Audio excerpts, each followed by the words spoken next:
Hello and welcome to Chapter 212 of the DC Alliance podcast. Joe is not with me today. Joe is at a Comic Con, and I'm not going to lie, listeners, I was not planning on doing an episode.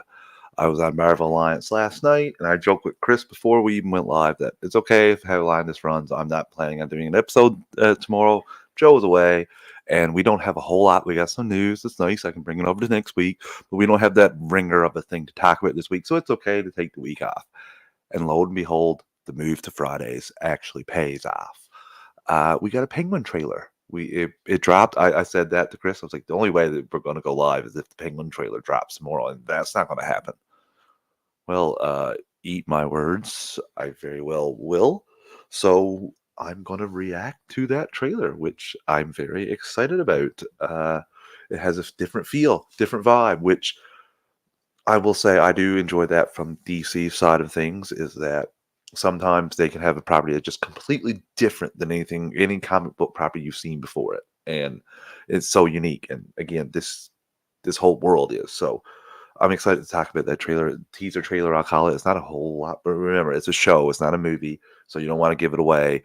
I don't know how many episodes they're going to give the screeners, so again, be on the lookout for stuff like that. So before we get into all that, let me get the network plugs out of the way. So we are part of the Geek Ultimate Alliance with 7 shows in total. On Mondays, bi-weekly is Ranger Alliance. On Tuesdays is a walk through the multiverse with Joe. That is weekly right now, as Invincible is up and running. On Wednesdays is the Animation Nation. On Thursdays is Star Wars Alliance. On Fridays is Marvel Alliance. On Saturdays is DC Alliance. And Sundays monthly is World's Finest True Believers. Star Wars Alliance goes live on the Geekverse YouTube channel Wednesdays at 7 p.m. Eastern Time. Marvel Alliance goes live Thursdays at 9-10 p.m. Eastern Time, and DC Alliance goes live Fridays at 8 p.m. Eastern Time. All three of those shows also have their own podcast feeds. Search DC Alliance, Marvel Alliance, or Star Wars Alliance if you just want DC content, Marvel content, or Star Wars content only. But if you want all 7 shows on the G-Way Podcast Network, stay subscribed to the G-Way on your podcast app of choice. We also have a Patreon, 2 tiers, a $1 tier and a $5 tier. The $1 tier is basically a tip jar. You like what we're doing, you want to help us out any way you can. And the $5 tier is where you get your extras. You get your ad-free episodes, early access episodes, and Patreon exclusive episodes. Myself and Joe are going through all DC films through the years. Up towards the end of March for us is going to be V for Vendetta. A new, I have not seen that, so I'm excited to give that to the patrons. A review. It's going to probably be a little bit longer than our average one. We also have the Marvel Alliance guys, Chris and Brent, doing they did their Infinity Saga rewatch, over 30 pieces of content. Right now, they're doing their Tales from the House of X, their favorite Fox X-Men films. Deadpool is the first one, and they're going through. Obviously, they're going to do the ones most associated with Deadpool and Logan, with the third Deadpool coming up. We also have Joe going, Joe's Multiverse Minutes. Right now, he's doing Disney deep dives, where he's looking at Disney movies, reviewing them, and also giving you some fun facts behind them. We have Clay's Marvel Snap. We have Katie going through Star Wars canon comics. We thank everyone that's a patron, but if you're not a patron, if you can take a quick 30 to 60 seconds, rate and view the podcast on your podcast app of choice, it's always greatly appreciated. It helps other people find the show, and that's always a good thing. Okay, before we get into this, I just want to give a quick shout out to Marvel Alliance. Again, I was on there last night talking X-Men 97. I don't even think this is going to be that spoiler because I haven't seen a negative review. We all loved it, so go listen to us break down the entirety of those 2 episodes. Marvel Alliance dropped today. If you're watching on YouTube, it's still on the Geekverse channel from last night. So yeah, watch that. I'm going to try and join the boys every week to talk about this. Every second Friday, like next week, will be fantastic because I have it off. So yeah, thanks again, guys, for having me on. It was fun, and I was shocked at how much I enjoyed. I was very skeptical going in, and pleasantly surprised. So we have a trailer, which again, I am shocked that we have a trailer. Completely did not call this. I thought it was going to be next week, week after, something like that. And we'll obviously get Joe's thoughts next week when he's back. But I could not pass up the opportunity to talk about this. Max shared the Penguins world premiere trailer at the Series Mania TV Festival. So we know that it was, it was bound to come out eventually. I'm glad they got ahead of it, and I'm going to share my screen right now, and we're going to check this out. The Penguin trailer. Just want to make sure. Okay.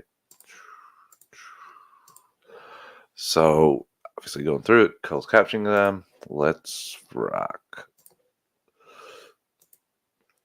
And again, the music just reminds me of a Sopranos type vibe here. Gunshots fired, and we get the Penguin teaser starts, and we see again. It looks like still some of the city is flooded, and we get the music playing. And this is one thing that I really love that I'm going to pause on for a second is this whole story that Oswald is telling here. In this little teaser trailer, we get such a peek into his mind and what his hopes are, what his goals are, what he wants to accomplish. You can tell all of that just from this little story about about an old ass gangster. He's like, there's a gangster, a real old school type. And you can tell that it's kind of that's what he wants to become. Rex Calabrese, I think his name was. He was a big deal, and I love this. The next chapter in the Batman saga, and when we're done this trailer, we'll talk about something that we don't see in this trailer, but I think is smart and hold it. But this right here, the next chapter in Batman saga. Anyone who had any apprehensions, any worries about the Batman 2 coming out, you can just obviously I know this is from the same studio that gave that film teaser trailer thing after the Batman, and none of those films came out on time. But this should put any reservations about seeing the Batman Part 2 at the very least.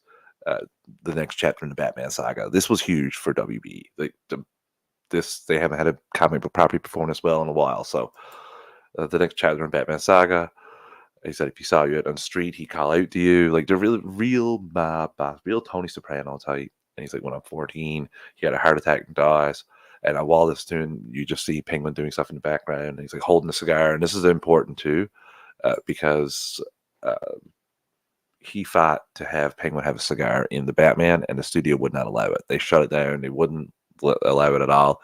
And you'll see in a second he gets his wish here. So we see the Penguin walking out with a giant sledgehammer, and he talked about they threw a parade in honor of this gangster when he died. And you can see his foot is damaged here as he's walking up the steps, again showing him, and he's like talking about like they threw him a parade, like a friggin' parade. And here, I got to go back for a second. Right here, where they show this is imagery at its finest in the Batman world. Right here, when he opens out, this is the exact same shot we see Bruce Wayne in and Selena Kyle in the Batman. The same thing behind them. So, I just wanted to point out that was fantastic. Just a little tiny Easter egg, a little subtle. You can tell Matt Reeves is involved in this, in my opinion. And he's talking about it wasn't the fancy gesture, but just that, like, the power that he must have had for have that happen after he died. And when we see Penguin starting a fire, going to stab somebody, it's just showing what the Penguin wants to become. And right there is the cigar that he gets to smoke. That's what he wanted for his character. Right here, we're getting our first look at Sal Maroni. So again, played by the great Clancy Brown, of course, DC alum, DC TV alum, DC alum. Again, he can act with the best of them. So I'm like, top tier acting here is what we're going to see. We're going to see this. Like this is like HBO type shit. So in the guise of the comic book world. And Penguin wants what he had. See Penguin shooting at people. See who looks to be. We did get a breakdown before. I can't remember his name, but it seems to be he's going to be Penguin's lackey. The guy Penguin gets to help him. I'm assuming he's going to die eventually and set Penguin on a path. It's just chaos here, and everyone's here for Colin Farrell's performance as the Penguin. Just look. Just look at, like, listeners, I'm looking right, if you're listening to the podcast, I'm looking right at his face, like his Penguin face. I wouldn't be able to tell. If I didn't know that it was Colin Farrell, I would never be able to tell it. Like, that is superb. And he's like, can you imagine being remembered like that? And that's what the Penguin wants. He wants to be remembered. He wants to be the king of Gotham. So This was a fantastic teaser trailer. I thought this was great. It had a lot of elements to it. The music was great, and again, just that little story about a gangster from the past. That's what Penguin wants to be. It's literally telling us, like, here is my goals. Here is what I want to do. So I love it. They didn't give us a date of when this is coming out. I'm assuming in the fall. That would be my guess. So uh, again, it was superb. Like I said, the visual callback with Bruce Wayne being in front of that same symbol and Selena Kyle and now Oswald.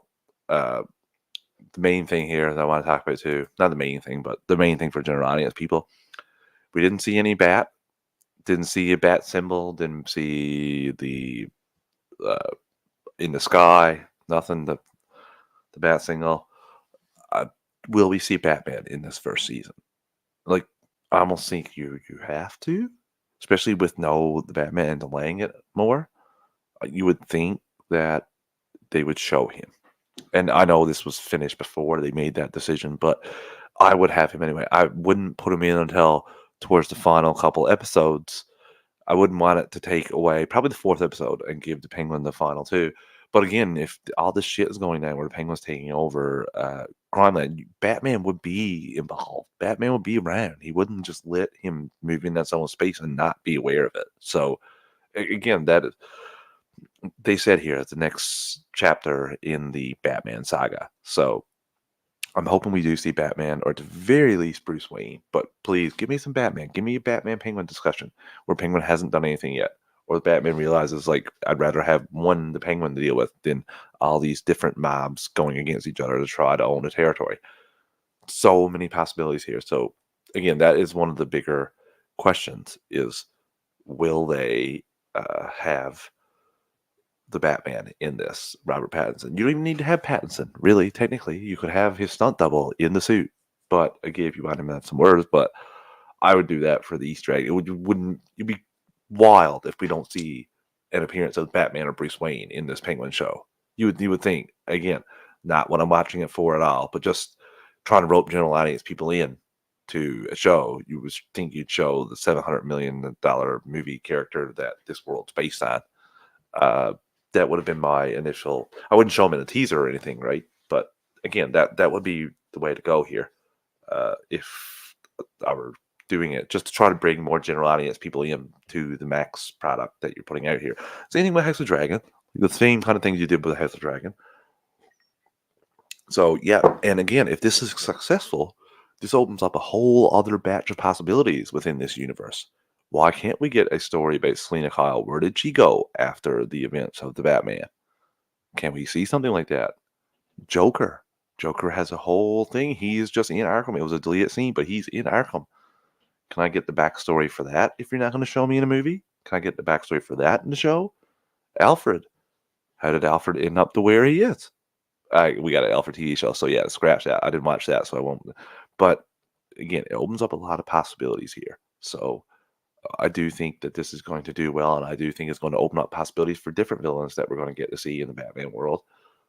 And if they're going to integrate them well, like I wonder what the payoffs will be for the Penguin show watchers when you go to the Batman 2. That is another thing. Like how that is the weird thing about all this interconnectivity is how do you still keep it so that a general audience member can come into the property, say the Batman, and go on, or come into the Penguin not having had seen the Batman. I know how you can do it with the Penguin. You make the show like a Sopranos style mob show and not a superhero anything. So like I said, you might get the appearance of a Batman, but uh, you don't know. Hunter Iggy asks, "Have you seen that Dragon DBD want to do a 10 series anime product? That'd be pretty cool. That'd be pretty cool." Uh, yeah. So Penguin, sign me up. I can't wait. I can't wait for a date. Just it looks fantastic. It just set perfectly in that world, and I do want to know more about the Penguin. Want to know what he's up to. Want to know how he makes his move to take over. Uh, to push in on all of this and eventually get the Iceberg Lounge. So that is something we'll get there, obviously. And I have all the faith in the world just from this minute teaser. Actually, from the watching the Batman, I knew that this stuff could be good. I'm very interested to see how they're going to handle the flood elements of this with the ending of the Batman. I'm really interested to see how that's going to go with the Penguin here.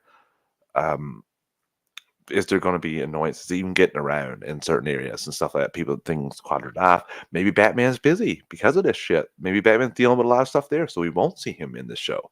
But again, I think it would be a missed opportunity not to have him in here even for a minute or two conversation with Penguin, where you can market the bloody hell out of that. So the teaser trailer is nice. I'm looking forward to hearing Joe's thoughts as well. There were some nice characters that we got here, including Sal, like I said. Uh, that was Salvatore Baroni. Like that was nice, played by Clancy Brown, and the whole visual callbacks. And we got these other people that we've seen cast. We talked about being cast in the show. They're in this show as well. Don't watch this to expect badass Batman stuff, but watch this for the story, and you will enjoy it. So we'll get into a little bit of news that we have remainder.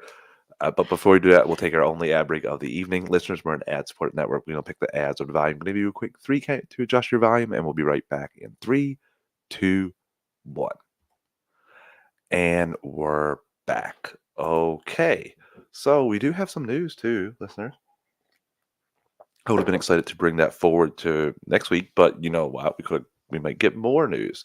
And this was something that I did want to talk about this week, which was Superman and Lois as Douglas Smith as Jimmy Olsen in fourth and final season. Yeah, interesting to bring him in now.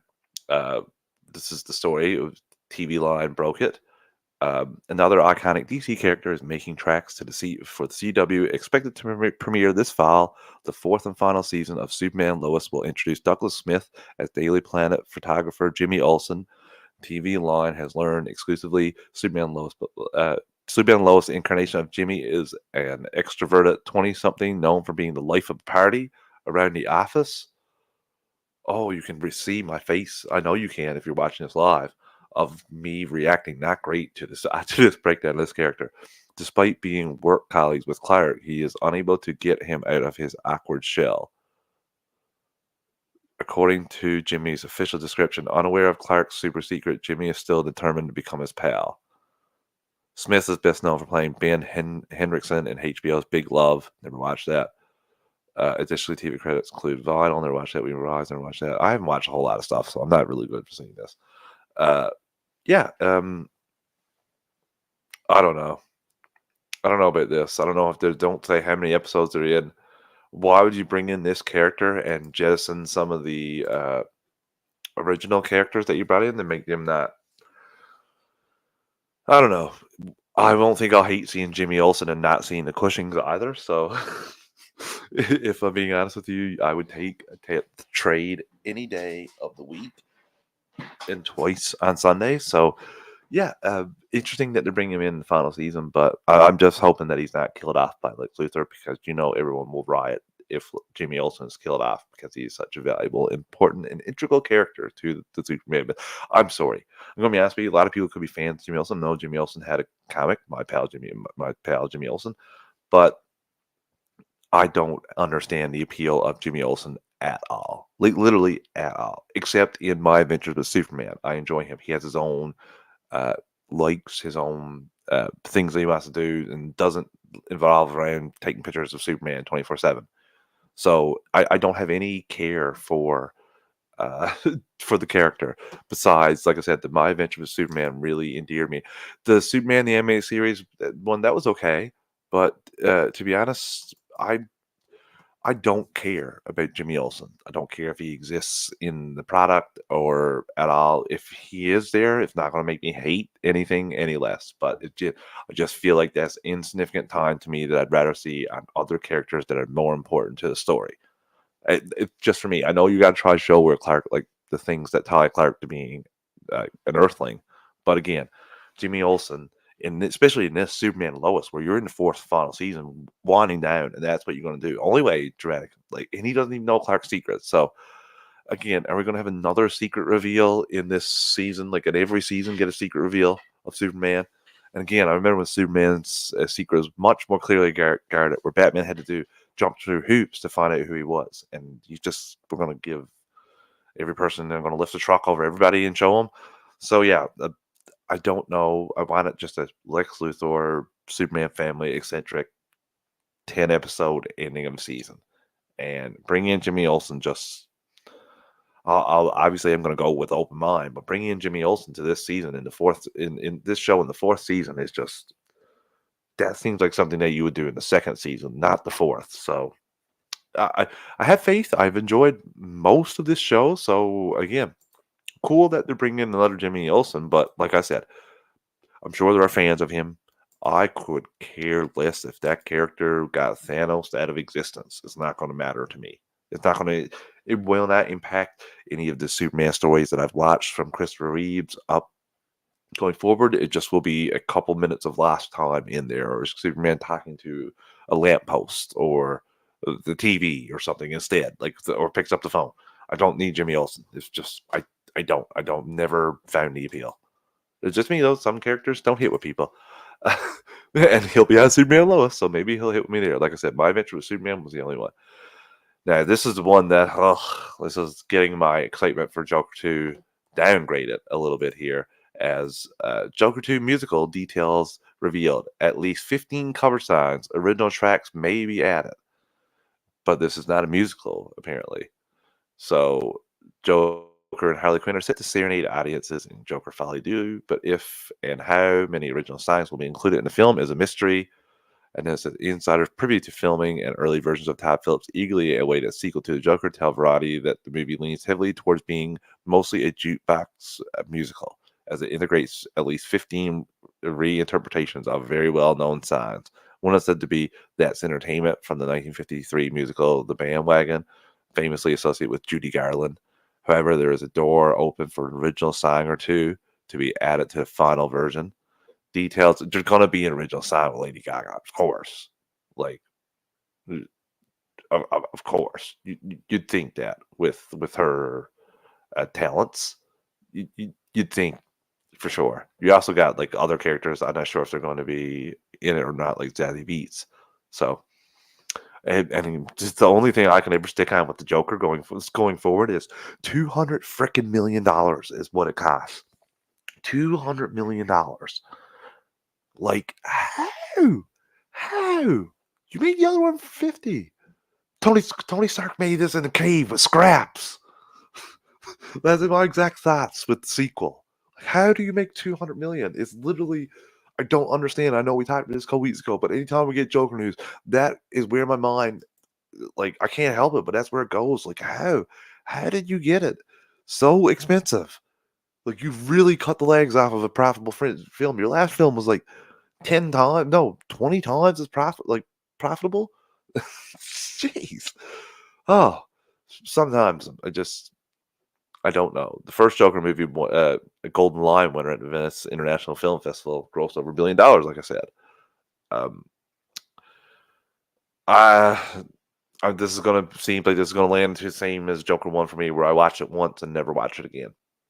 That's just, and I enjoyed it the first time I watched Joker 1. I went to the movie theater with my partner, Allison, and yeah, very interesting. Like I said, the same thing with talked about with the Penguin.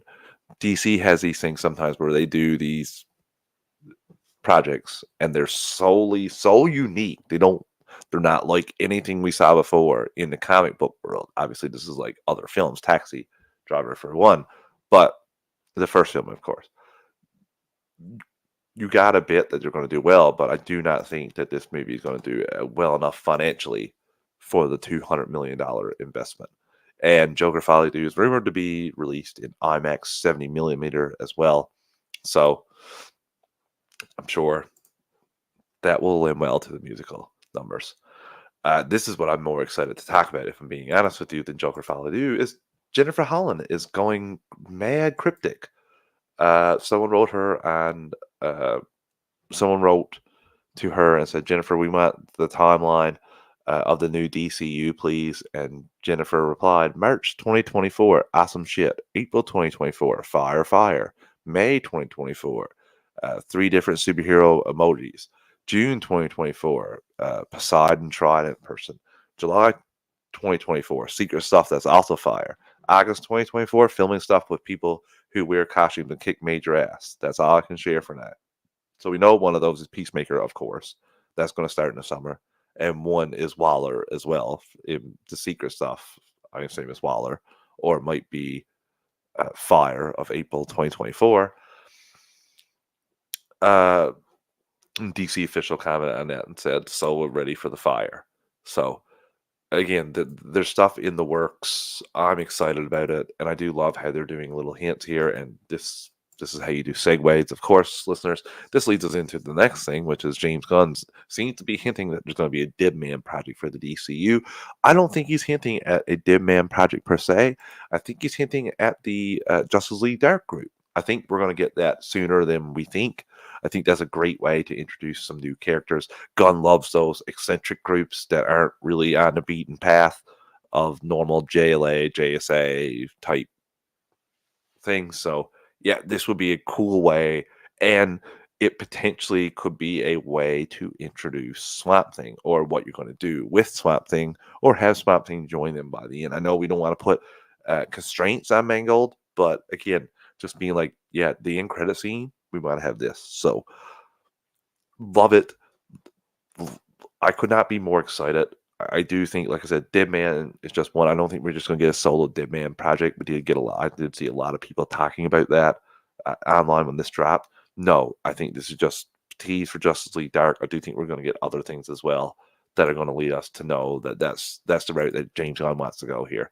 And who knows? Maybe J.J. Abrams can finally produce that, given he was just given free money for years. I don't even think he produced the DC thing. Brave and the Bold Brave and Bold Cape Crusader that they moved off to Amazon Prime. So yeah, this was funny. Jake Gyllenhaal's doing the rounds for his Roadhouse remake. I haven't watched this yet. So I'm planning on watching it, but he was asked a question, of course, if he would be interested in playing Batman in James Gunn's DCU, and he said, "Of course, it would be an honor always. Those types of things and those roles are classics." I did read another comment he said talking about the Dark Knight, and I hope he's not expecting Dark Knight type of story with the Brave and the Bold Batman. I feel like it's going to be more fantastical, which is what I want, because we do have the Dark Knight style gritty, real world take in the Batman world. And that's going strong, as we talked about the Penguin tonight. So, yeah, I for one do think that it should go. Do think that you should go a route of Alan Richardson. I'd take Alan Richardson over Jake Gyllenhaal. I don't need Jake Gyllenhaal as my Batman, because I feel like Alan Richardson would be more willing and eager to show up in other movies for other bit parts, and not be so determined to have his own Batman movie or Batman trilogy. Whereas I feel like Jake Gyllenhaal, that's all he would be focused on, and would not be focused on the team up aspect of this. But it seems like Batman's going to be more. I think Batman's going to be a former member of one of these groups that was kicking around before Superman. So I don't think Jake Gyllenhaal would fit in that world. Like, he would be more in the where Pattinson got, like that type of Batman world, instead of the Brave and the Bold, or what? Sorry, see, again, that's me projecting. This is what I want the Brave and the Bold to be. I want him to be a fantastical element going up against fantastical villains, like a Clayface, like a Mr. Freeze, for example. Poison Ivy, like full on Poison Ivy, like we get in the animated series stuff. So, yeah, instead of just kissing everybody and trying to take them over that way, that to me, I feel like it's a little waste. Yeah, so Jake Gyllenhaal, you can try, but I'm sorry, I don't think this Batman project is the Batman project you want. Okay, Sean Gunn is talking about Weasel, and he's promising we're going to find out more about Weasel in Creature Commandos.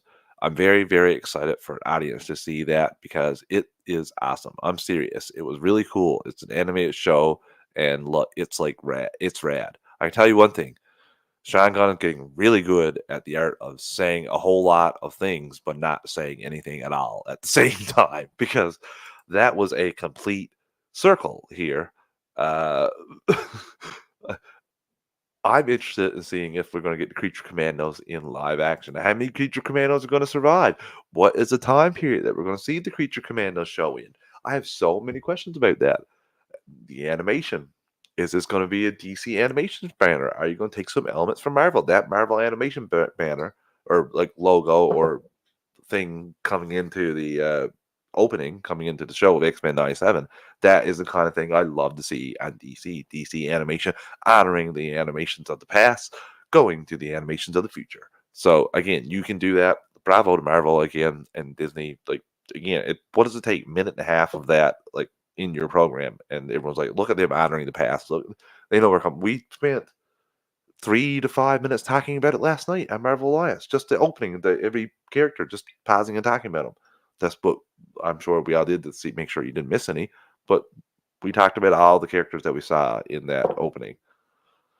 DC needs to do some of that stuff instead of just having DC or DC Flash and see characters that you don't really know. That's again, Marvel's so good at their presentation. They're just leaps and bounds above the competition here. Okay, this is a fun one. I'm excited to talk about a little bit. Zack Snyder shared a new image of Jared Leto because a few days ago it was the 3-year anniversary of Zack Snyder's Justice League. We see Jared Leto with a gun. I can't believe this movie came out 3 years ago. Absolutely shocking. I adore the film. I think it's like so much better than the first. There's so many good moments in it. Obviously, Flash going back and stopping everything from happening. That was fantastic. Cyborg was the heart of the film, and some of the stuff they cut from him made no sense. It was great in here. And the thing that I really enjoyed about watching it was the 4 hour runtime did not feel like 4 hours. Like the first 2 hours flew by, and then the second 2 hours felt longer, but I wanted them to feel longer. So again, it's very rare that I enjoy a 4 hour movie, and I'm a streamer too. Though I rather be streaming than in the theater. I just much rather enjoy being able to pause it, get up to use the bathroom, get up, get an extra snack, get a glass of water. So that was something that I really enjoyed. I remember setting my alarm. I got up because listeners, it came at 4 a.m. my time. So I got up at 4 a.m. I'd watch it, and I was in the midst of studying for finals, but I took that day off because obviously I did extra work prior to make sure that's what you need to do. You do the prep work beforehand. Like, I'm taking this full day off. This is going to watch this twice. Leave me alone. Not studied a lot before. So yeah, loved it. Can't believe it's been 3 years. Cool. So this is a not so cool thing, which is some of the numbers for the Suicide Squad, Kill the Justice League. This was from Joe Raptor on Twitter. It was like, I kind of worry about the future of Rocksteady. The Suicide Squad sales in the first 5 weeks after launch in Europe are 33% lower than Gotham Knights, 61% lower than Guardians of the Galaxy. The game didn't even make the top 10 of the month. Skull and Bones was number 9. Hard to see any of the post-launch content turning this around unless they have something major planned. But overall, it does feel like it's worth. It doesn't feel like it's worth the time or effort. So curious what the future holds for the studio, especially since the founders are gone and Warner's is most likely focused on live service titles going forward. Yeah, didn't even land in the top 10. The top 10 for February: Helldivers for Sony, Helldiver 2, sorry, EA Sports FC 24, Final Fantasy Rebirth, Grand Theft Auto 5, Call of Duty Modern Warfare 3, Red Dead Redemption 2, Hogwarts Legacy, which is amazing, It Takes Two, Skull and Bones, and Need for Speed. Oh my god, this last two Need for Speed game. Come on. No. No. I don't know. I hope these games don't stop. I hope, like, I would say, I hope these kind of games, this world, these games stop. But I don't want Rocksteady to stop making games. Oh, it's just like a started from the bottom. Now we're at the bottom. No, started from the top. Now we're at the bottom because they were at the top when the Arkham games came in. They could not do any wrong, and nope. So yeah, this was The game did not look great to me. I did not play the game, but it did not. I saw a lot of videos of people playing, and it did not look great at all. So I'm not surprised on the numbers. I bought Guardians too. That was my biggest mistake. I was given a couple of gift cards for PlayStation for Christmas from Allison's family, and I spent one of them uh, on Hogwarts Legacy for Allison. That was one for 50, and I could have bought the new Jedi game, and I bought the Guardians game, and that was the biggest mistake. And that was from Rocksteady. It's so at blah. It's so just average. There's nothing special about the game. There's no Spider-Man feeling at all when you're playing it. No Arkham feeling when you're playing it. No Jedi, the first Jedi game when you're playing it. This game was not fun. I should have bought the second Jedi game. So, and they're from the same people that put out this. So I should have known. Terrible mistake by me. I think I'll eventually finish the Guardians game, but again, I have no interest in going back. I'm redoing the Spider-Man game, so Rocksteady's not good, and these are not great numbers for Suicide Squad. Not great at all. Uh, so one of our final news topics before we get into the Smallville Retro recap, and this goes into the category of didn't I hear this like 3 years ago? Uh, Michael Roseman says he will pitch an animated Smallville sequel series to DC with the creators of the show. When it's the right time, we'd like to pitch it to Warner Brothers. The whole cast would like to do it. They would like to voice their own characters from the show. Oh, Michael, especially you think when you're the guy who was in animation, you think you'd have a bit more of an idea. It's not that easy to get an animated show off the ground at DC. It seems like we're at Warner Brothers, but Michael is really tight with James Gunn. James Gunn is taking over DC. James Gunn is also cool with other animated properties existing on their own that don't have to be tied in with him, a la Harley Quinn or his universe DCU, a la Harley Quinn, a la Kite Man. There is another one as well that I'm of my venture with Superman. So yeah, all those exist. He's fine with them existing. So I do think that Michael Roseman could pitch that. I don't see why you wouldn't get the thumbs up from DC, at least for a pilot. And if you're going to pitch it with the creators of Smallville, they're already like they were on Wednesday. They also are they're writers and people in charge of Beetlejuice. They seem to be like the people that work with Tim Burton. So again, if you have them, I'm sure James Gunn will listen. I'd be shocked. So, but you've been talking about this for 3 years now. So when are you going to do it, Michael? When are you going to make that pitch? When are you going to just show James Gunn? Get someone to do some animating for you. I don't think it's hard. Again, it seems like much ado about nothing when you're still talking about this, but you're not putting it out there. And the way some of this stuff goes, do an do a 5-minute animated clip on what you think it could be like. Have that as concept. Show that to people. That will get you what you want. This right here, this whole yeah, we're gonna pitch it to Warner Brothers. I don't buy that for a second. You literally had James Gunn on your podcast. You have James Gunn on your phone. You can call James Gunn. I don't believe that you can't set up a meeting to pitch this. But you've been talking about this for 3 years. So you did say within time is right. So I guess maybe in 10 years. I'm enjoying the Talkville podcast, so I won't shit on Michael too much. It just this just seems to be an article for the sake of putting out an article, not with any news behind it at all. So that ended the news for us, listeners. I we had a nice bit. I was shocked at what came out over the past week, but we have to wrap it up. And we're on Smallville season 4, episode 10, Scare. And basically, the synopsis for this is after an explosion at LuthorCorp Lab, Smallville citizens relive their worst nightmares. And this one was this was an enjoyable episode. I almost said really, but it's not. It doesn't deserve the really. This was a enjoyable episode. I thought that there was some very fun horror elements of this. Lana's nightmare was especially terrifying with all her family dead and seeing the parents that were in the first episode. That was scary. Clark's was scary, where Lana finds out that he has powers and that he caused a meteorite crash that killed her parents, and she kills him. And the other one that was amazing, amazing. It was the best scene in the show, this episode, which was Lex's vision of the warheads going up and destroying everything. And this was Rosenbaum was fantastic here. This was like top tier for him. Just looking out, because you weren't sure. I was genuinely thought he was happy that things were going down the way they were, and they talked about that on Tocqueville, which was he chose to do it like that. He kind of thought it was more like, I'm not happy, but Welling and the other guy were like, no, you kind of look like you're happy of what's going on, which is even more creepy. Uh, so I will implore people to go to Tocqueville. It is very enjoyable. They do break down some of the elements of how things happen, why things happen, stunts, back like behind the scene politics. Like Michael Rosenbaum's already butted hit with 3 or 4 different people since we've been talking about this.